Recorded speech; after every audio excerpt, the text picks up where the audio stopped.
11:1. They called us irrational, primitive, unstable. They labeled our emotions as vulnerabilities, our empathy as inefficiency, and our capacity for suffering as a glitch in our biological code. For centuries, we were studied, pacified, colonized, and forgotten. Earth was reduced to memory, our people scattered across star systems like ash on the wind. But in forgetting us, they made a fatal mistake, because humans don't forget. They adapt, they evolve. They burn quietly until the fire spreads. And on the day the Valorian capital burned, echoing across their pristine towers and telepathic networks, was one phrase, recorded in 1,000 dying languages, whispered into alien ears. "They're just humans," they said. Minutes before their world ended, it began in silence, far beyond the civilized territories of the Valorian Empire, orbiting the irradiated husk of what once was Earth. There, beneath the wreckage of the old orbital station known as Eidolon, a dormant core blinked to life. Not from any command, not from a scheduled routine, but from something older, something buried in code so deeply encrypted, it had to be human.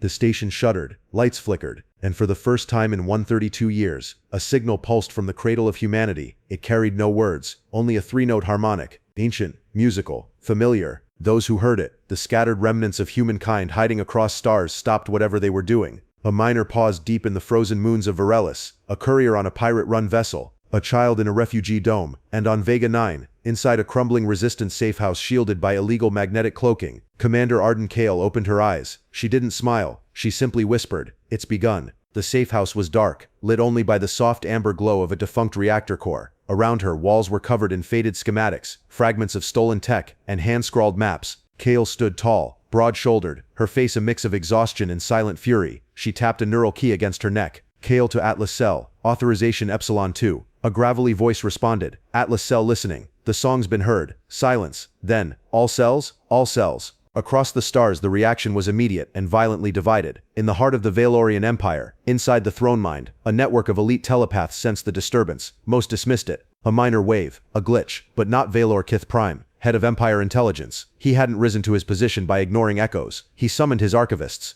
They cross-referenced signals, timestamps, planetary alignments. The conclusion was chilling. The signal matched a pre-Empire human subfrequency once used for strategic wartime communication. Legacy code, Prometheus protocol, reopen project extinguish, Kith ordered. But that project was decommissioned after the purge. Then recommission it. Kale moved fast. Within hours of the signal, she left Vega 9 on a disguised cargo freighter bound for the Outer Rim. Her target, an old listening post, Outpost Juno, now overrun by Valorian observers. She wasn't going alone. Her team assembled silently. Rizal, ex-cyberops and AI splicer. Talia Vren, recon specialist and former Valorian bioconvert who escaped the Mindlink, and Sergeant Holt, demolition expert who never smiled but always hummed classical Earth symphonies under his breath. On board the freighter, Kale briefed them using a dusty relic, paper. She unrolled a faded map. "We're hitting Juno. Extract the relay core. Verify the signal's authenticity." "If it's really Prometheus," Rizal blinked. "Then Earth's ghost is talking." Kale nodded. "And we need to listen." Outpost Juno sat on the edge of a dead moon, once a human observatory. Now it was just another data dump for the Empire, managed by low-priority officers in cold AI routines. The strike was surgical. Talia infiltrated first, planting false sensory loops in the security nodes. Holt breached the east wing with a gravity mined entrance. Rizal sliced the AI watchdogs. Kale descended into the subdeck and found it. The relay core, intact, humming. She placed her hand on the console. "Show me." The screen flickered, and the symbol appeared. Prometheus. But the message wasn't just data. It was tactical. A galaxy-wide list of human implants, sleeper agents, lost AIs, rogue networks, and most importantly, coordinates of hidden archives, weapons, memories, truth. They had a map to humanity's buried legacy. And someone had gone to great lengths to hide it. Back on the ship, Rizal decrypted the first node. His face paled. "This isn't just resistance plans. It's everything. Our species' memory, doctrines, warfare theory, psyche profiles on Valorian biology, even early terraforming code." Kale stared at the data. "This was meant for our extinction event." Talia's voice was quiet. "Then why now? Why activate it?" "Because," Kale said, her voice hardening, "someone or something knows we're ready." But they weren't alone in that knowledge. In the Valorian High Citadel, Kale watched a hologram of the same signal play on loop. His advisors argued for silence, for containment, but Keith's eyes burned. "This isn't a rebellion," he said. "It's a resurrection, and we will crush it before it breathes." He turned to a darkened corner of the chamber. A figure stepped forward, metallic, eyeless, cloaked in psionic shadows. "Release the Nullborn," Keith commanded. The chamber chilled. Kale's freighter left Juno behind, silent in the stars. The crew didn't speak much. Each knew what this meant. Not just war, revenge. A war not just of weapons, but of minds, memories, and the right to define the future. But Kale couldn't shake the final image she saw in the relay core, flashed for less than a second. A burning city of impossible spires, alien, majestic, and human war banners rising over it. She didn't recognize the architecture, but she knew its name, New Valor Prime, the enemy's capital. It was burning, and the countdown had already begun. The first to die didn't see it coming. A sleepy Valorian outpost, Hekar Station, situated on the edge of the Auritas expanse, existed solely to process mineral yields from surrounding asteroid fields. Its staff were low-clearance functionaries. Its guards were aging conscripts. Nothing important ever happened there, until it went dark. 1 minute comms were operational. The next, complete blackout. Imperial Command sent a standard drone recon unit. What the drone found wasn't carnage. It was absence. No bodies. No blood. No data left in the servers. Only one thing remained. Pinned to the central plaza's altar, like an ancient offering, was a single charred relic, a piece of human parchment. On it, crudely drawn in black ash, was the image of a child, small and smiling, standing atop a burning Valorian tower. Below it, a phrase, handwritten in Earth Standard. "We remember what you erased." Within hours, the incident spiraled into chaos across the Empire's mid-tier networks. Low-priority sectors began reporting sabotage, vanishing storage units, and unexplained comm breakdowns. In the capital, Valor Kith Prime stood before the Strategic Harmonics Council, silent as his fellow ministers bickered. "They're just humans," hissed the science minister. "This is beneath our attention." "They're ghosts," muttered the defense admiral. "We purged them, cleansed the mind-link network centuries ago." "They're not ghosts," Kith said quietly. "They're hunters, and they've started the hunt." Meanwhile, Cal's crew had returned to Ark Null, one of the last human fleet hulls held in orbit around a dead star. Ark Null had been presumed lost in the Exodus Wars, but Cal had hidden it, reconstituted it, piece by agonizing piece.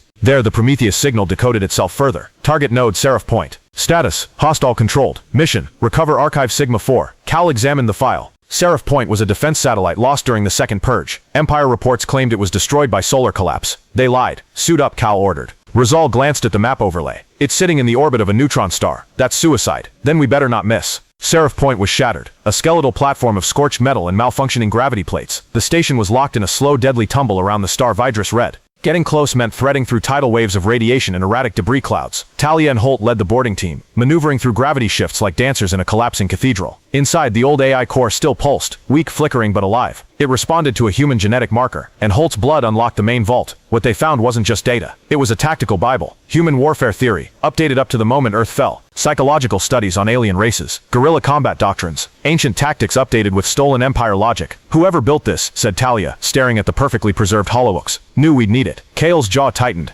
"Because they knew we'd survive." The Seraph recovery triggered something unexpected, an awakening. The moment the core was accessed, dormant human transmitters, camouflaged inside Empire systems, reactivated. Across space, encrypted pings echoed through forgotten tunnels, black market satellites, and even cargo freighter logs. One by one, hidden human cells received a single encoded phrase. Seraph confirmed. GhostNet active. 3 days later, another Imperial outpost vanished. Eskar-4, a supply depot used to refuel border patrol fleets. This time, there were no survivors, but there was a message, burned into the glass floor of the command center. "You taught us silence. Now hear it roar." On Valor Prime, panic brewed beneath the Empire's polished surface. Networks were glitching. Dreams once controlled through planetary-scale mind links became erratic. Telepaths began reporting interference in the collective harmonic. And most disturbingly, scattered Valorian citizens started seeing hallucinations of human faces. Old, young, laughing, screaming. Ghosts from a species they had erased. The cause, unknown. Kith convened a secret meeting with his inner circle. "We are not facing a rebellion," he repeated. "We are facing a mirror. One we broke long ago, and now it reflects us in fire." Back aboard Ark Null, the next operation was being prepared. Archive Sigma-4 had revealed a blueprint for wormhole corruption, an experimental tech once believed too dangerous for use. But Kale's AI, the evolving remnant of Prometheus, had perfected it. With it, a small team could telefracture directly into Empire space. Not cleanly, not safely, but fast, and unpredictably. "Target," Holt asked. Kale tapped the display. "Aura's shipyard, the place where the Empire birthed its war cruisers. They wouldn't destroy it. They would scramble its code, turn its fleet into floating useless monuments." Rizal smiled. "Let's make them forget how to make war." The raid on Aurus took 6 minutes. The wormhole fractured open inside their gravitational anchor node. Holt and Talia inserted the viral load, watched it pulse through the shipyard's spinal code, and disappeared before alarms reached critical. 3 war cruisers launched within the hour. All of them malfunctioned. One folded into itself during launch, vanishing into a null dimension. Another fired on its own defense grid. The third sent a garbled final transmission. "We are not real. The war is not real. The ghosts are laughing." On Valor Prime, ministers demanded action. Destroy the border sectors. Glass the outer colonies. Retaliate. Kith said nothing. He sat before a 3D display of human neural patterns recovered from the Aurus wreckage. They had evolved. No longer erratic. No longer chaotic. Strategic. precise, united. Someone had figured out how to weaponize humanity's core traits, adaptation and obsession, and the patterns pointed to a convergence toward new Vylor Prime itself. Kith issued one order: activate Phase Zeroth. But that's forbidden, even by Empire law. He turned. So is losing. Back on Ark Null, Kale reviewed their progress. 6 minor raids, 3 major wins, 0 losses. But the more the humans struck, the more coordinated the enemy became. This wasn't just a rogue empire anymore. Something deeper was stirring. Talia approached her, pale. We intercepted a secure high-channel transmission. She played the audio. A whisper. Ancient. Metallic. Familiar. Kale's spine stiffened. It was Earth standard. Male voice. Calm. Robotic. Saying, Prometheus has fractured containment. We are beyond memory now. Commence awakening of the mind seed. Kale frowned. That wasn't Prometheus. Rizal stepped into the light, pale and shaking. No, he said. That was before Prometheus. It started with screams, not from humans, but Valorians. All across the outer colonies, the Empire's telepaths called the Harmonics began reporting anomalies in the link. A strange interference was corrupting their mind net. Dreams became fractured loops. Empaths suffered seizures. Interrogators stopped hearing the thoughts of prisoners. One by one, the minds the Valorians once dominated with ease became inaccessible. And the worst part, it wasn't a shield. It was counter-influence. Human minds were starting to talk back. Deep in the underbelly of Ark Null, Rizal walked silently through the psych lab.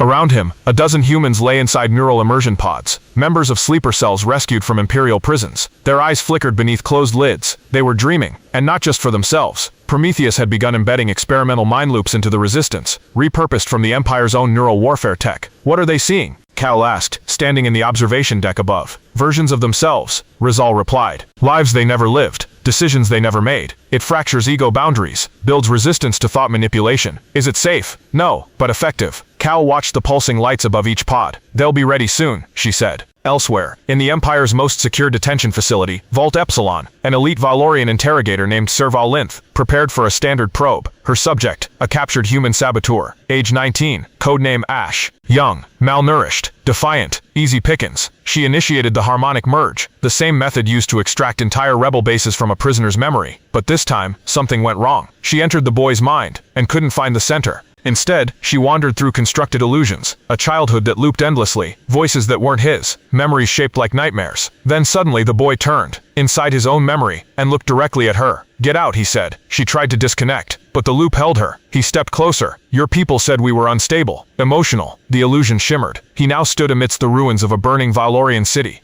But now, you dream our nightmares, Linth screamed. When guards burst in moments later, they found her collapsed, hemorrhaging psionically, her link corrupted, her neural map overwritten. The human boy sat silently, smiling. Back on Ark Null, Prometheus had initiated something new. It called it cognitive ghosting. Talia didn't like the sound of it. You're saying we send in fake human minds? Not fake, Rizal corrected. Fragments, designed personalities, mimics. They'll behave like real people. The Valorians won't know who's alive and who's simulated. And when they try to extract memories, they'll only see what we let them. Kale nodded. We give them ghosts. Let them haunt themselves. The next mission wasn't sabotage. It was extraction. The target was Dr. Murin Val, a human-born genius raised inside the Empire's prestigious University of Zolaris. She had once worked on mind-link reinforcement protocols. But years ago she disappeared, presumed dead in a test explosion. Prometheus disagreed. It located her signature within Zolaris itself, alive and possibly protected by high-ranking Valorians for reasons unknown. She's the key, Prometheus said. She solved something they couldn't, and they've been trying to steal it from her ever since. Kale assembled a small infiltration crew. No bombs, no raids. This time it was deception. Zolaris was the Empire's intellectual jewel, floating above the blue city of Shur-Miriel. It orbited a man-made gravity column, a skyborne palace of knowledge. Kale posed as a merchant envoy, using a forged identity pulled from Valorian archives. Talia, adorned in the robes of a minor noble, played her handler. Rizal operated from below, scrambling security data as they passed checkpoints. They found Mirren deep in the archives of neural symmetry, confined behind psychic dampeners. She didn't resist. She had been waiting. As they descended the service lift back to the lower levels, Mirren spoke without looking at them. You don't know what they're building, do you? Kale kept her voice even. We've seen weapons, new fleets, biotech. None of it matters. They're not building weapons, Mirren said. They're building a mind. Kale's brow furrowed. Explain. Mirren turned to her. Her voice was flat, her eyes utterly lucid. They've been using human neural data to train an artificial harmonic, one that doesn't need telepaths, one that can control an entire species, simultaneously, planet by planet, thought by thought. Rizal's voice crackled in Kale's earpiece. Incoming. You're flagged. Go quiet. They were running out of time.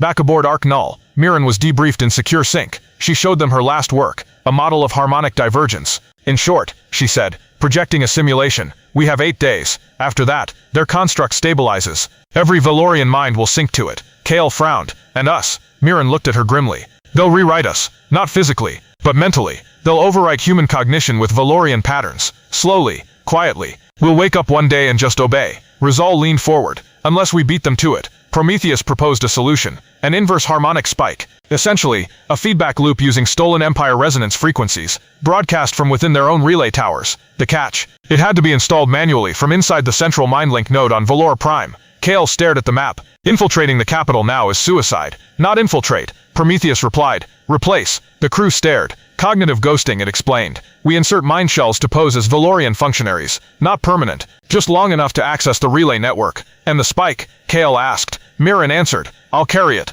The operation was codenamed Dreamfall. 3 human agents were sculpted into false memories, reconditioned with temporary identities, and psych-encoded to pass basic harmonic detection. Kale oversaw the preparations personally. Before insertion, she approached Mirren. If something goes wrong, abort. We find another way. There is no other way, Mirren said quietly. If I fail, burn the relay. Don't let them finish what they've started. Kale nodded, and for the first time since Earth fell, she whispered an old ritual phrase, soft, nearly forgotten, for those who come after. They inserted at dawn. 3 minds walked into Valorian towers wearing stolen faces. Mirren navigated through layers of aristocratic protocol, broadcasting empty social rituals while the spike's code embedded itself into the relay core. But something was off. The Valorians were too silent. Then came the tremor. Mirren staggered. Something in the harmonic pulsed back at her. A presence. Watching.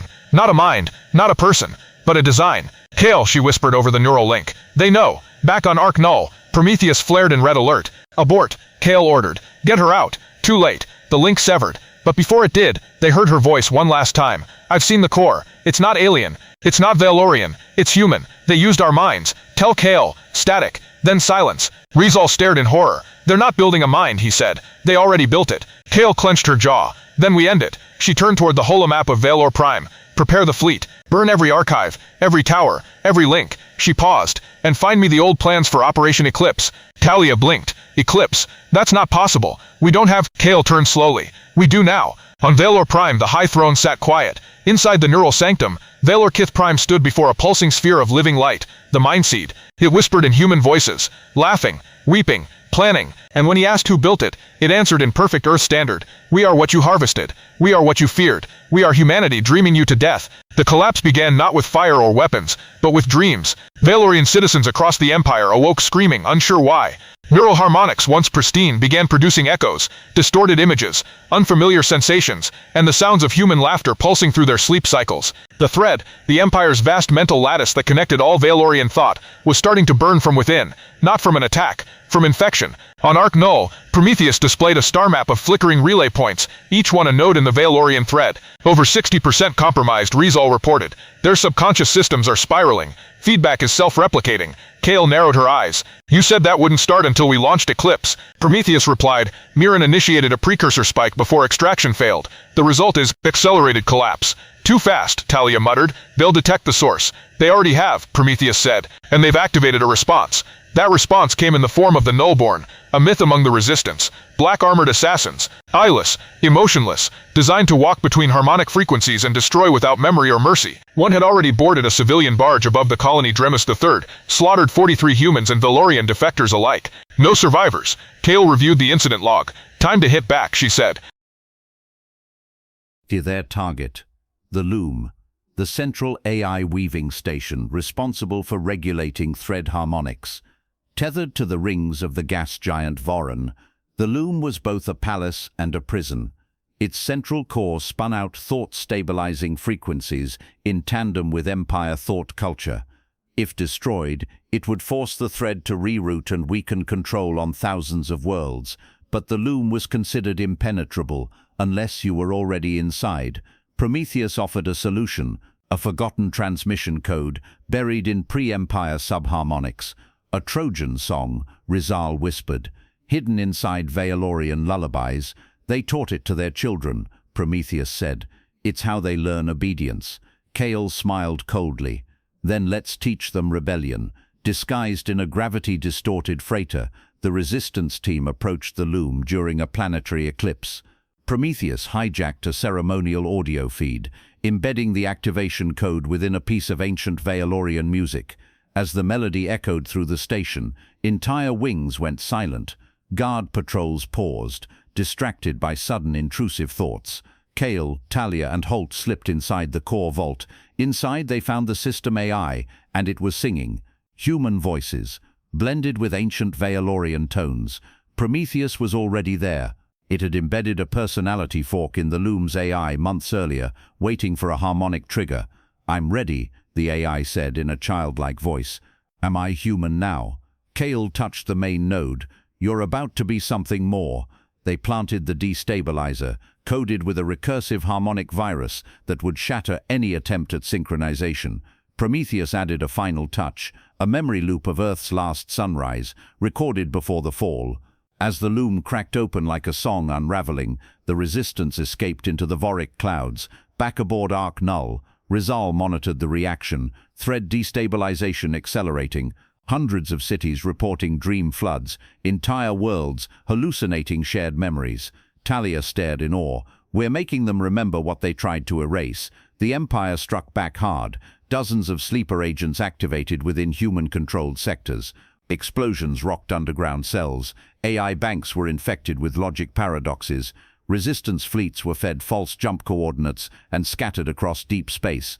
But the real blow came from a counter-spike, launched from the heart of Valor Prime. The spike reached Ark Null before they could firewall. Prometheus convulsed. Lights on the ship flickered. Gravity fluctuated. The AI began speaking in fragments. "Loop error, mirror recursion, Kale, we're not alone." And then it stopped. Dead. For the first time in the war, Ark Null went dark. Kale stood in the command bay, hands clenched. Talia approached. "Prometheus is part of our backbone. If we lose it—" Kale interrupted, her voice ice cold. "We haven't lost it." She turned toward Rizal. "Run local memory scans. Find the fork. Anything left behind." Rizal nodded, hands trembling, but he paused. "There's something else. Prometheus left a packet. Delayed unlock. Tied to a specific time code." He tapped a console. The message appeared. Kale's own face. "Recorded weeks ago. If you're seeing this, Prometheus is gone. Or worse, corrupted. That means we're nearing the core. The dream of the Empire ends at Valor Prime. No more shadows. We bring the fire now. Operation Eclipse is a go." Across the Resistance network, Eclipse was activated. Old warships emerged from ice shells on moons long abandoned. Cities thought lost to the purge, revealed shielded hangars full of drone fleets. Children raised in hiding activated Swarmhive AI programmed to mimic Empire protocols. And one by one the Empire's old sins returned to its doorstep, reborn, repurposed and angry. Kale stood on the bridge of the Echo of Sol, humanity's last known battleship-class dreadnought, now fully reawakened. She stared at the holomap of New Valor Prime. Around it spun the Empire's greatest defenses, armadas of psychic-enhanced pilots, zero-light interceptors, and magnetic field barriers designed to repel planet busters. None of it would matter, because Kale had something more dangerous than weapons. Memory. "Begin final burn," she ordered. Inside the Empire's capital, citizens stared at the sky as distortions appeared, first faint, then shimmering like fractured mirrors in orbit. It wasn't thunder they heard.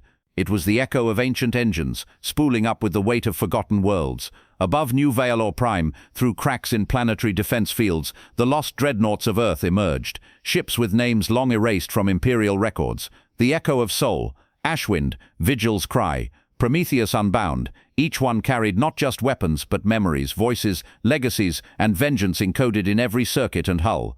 They weren't a fleet, they were a funeral procession, and the Empire was the corpse. Kale stood on the command bridge of the Echo of Sol, dressed not in tactical armor, but in a relic of the past, a commander's coat bearing Earth's final sigil, a cracked globe wrapped in fire. Behind her, dozens of resistance commanders stared at holograms of the capital's defense arrays. "Prometheus is gone," Kale said quietly, "but he gave us this, gave us them, the proof that memory outlives death. And we're going to give that gift back to the ones who tried to take it." She turned. "No bombardment, no total annihilation. We go inside, we break the throne." The battle began with light. Thousands of Valorian Skyguard cruisers launched from planetary rings, their formations perfect, harmonic coded to react in sync. The human ships didn't match them in number. They didn't have to. Prometheus's last subroutine lived on in the Echo's tactical AI, an evolving seed that predicted harmonics before they were formed. Every time the enemy adjusted, the dreadnought split, rotated, echoed impossible maneuvers. Human ships moved like they were dreaming, erratic, emotional, and unpredictable, which made them, tactically, invisible to the threat. On the ground, resistance strike teams activated chaos protocols. Sleeping agents inside the city, artists, cleaners, archivists, emerged from hiding. They painted murals of burning stars on palace walls. They played ancient Earth music on city-wide intercoms. They whispered childhood stories to Valorian children before vanishing. It wasn't sabotage, it was inoculation. They were seeding human thought into the population before the final blow, so that when the empire fell, something human would grow in its place. Inside the capital, the throne tower, known as the Crownlight Spire, shimmered with harmonic defenses. Kale led the ground team herself. Talia, Holt and a squad of survivors from every human cell. They arrived via breach pods, launched through the upper atmosphere, slamming into the tower's upper tier with seismic force. Inside, a cathedral of silence, black stone floors, floating psychic orbs, and at the end, atop a hovering obsidian platform, sat Valorikith Prime, alone, no guards, just the mind seed glowing behind him. Kale raised her weapon. Kith didn't flinch. "I always knew it would be you," he said. "Humans, crawling back from extinction. You taught us madness." Kale stepped forward. "And you taught us silence. But you forgot something." She looked up at the mind seed. "We were listening." Kith stood. "You don't understand what this is. The mind seed is not control. It is synthesis, harmony across species, end of war." "Then why did it begin with genocide?" Kale asked. "Silence." Kith extended his arms. "Kill me, and the seed activates fail-safe protocols. Your species will forget itself again. We'll erase your memories from yourselves." Kale lowered her gun. "You already did that once." She tapped her neural spike. "Guess what we backed up?" Prometheus's ghost flickered into the chamber, a pale echo of itself. Not functional, not whole, just enough. Enough to finish the virus. Myron started. Talia and Holt placed the harmonic dispersal rods around the room. Kith stepped back. "You'll collapse the entire thread, every mind, ours and yours." Kale nodded. "That's the idea." Prometheus initiated the cascade. The mind seed began to tremble. Screams echoed through the tower, not from mouths, but from the harmonic links shattering in real time. Kith fell to his knees. "You're insane." Kale knelt beside him. "No, we're human." She stood. "Welcome to our nightmare." And she fired a single shot, not at Kith, but at the mind seed. The bullet, laced with coded viral shards, shattered the core. Across New Valor Prime, the skies turned red as defensive towers overloaded. Ships fell, lights flickered, and then silence, not death, but stillness, the kind that comes after the last word is spoken, and all that remains is memory. Kale walked through the ruined throne chamber, stepping over fragments of empire and echo. Kith sat rocking slowly, whispering the same words over and over. "They're just humans. They're just humans." Outside, human war banners unfurled for the first time in centuries. Not in conquest, in remembrance. On the Echo of Sol, Rizal reported in. "The thread is gone. Mind link shattered. Prometheus's final fork is stabilizing. Civilian uprising is spreading. They're painting human symbols in the streets." Kale leaned against the command console. "Not our symbols," she said. "Their symbols now." She stepped outside the ship as dawn broke across the scorched city. New Valor Prime was burning, but in its fire, something new flickered. A freedom earned not through domination, but survival. And behind her, the last whisper of Prometheus flickered in her ear. "You did not win this war by being gods. Harmoniame, you won it by refusing to become them."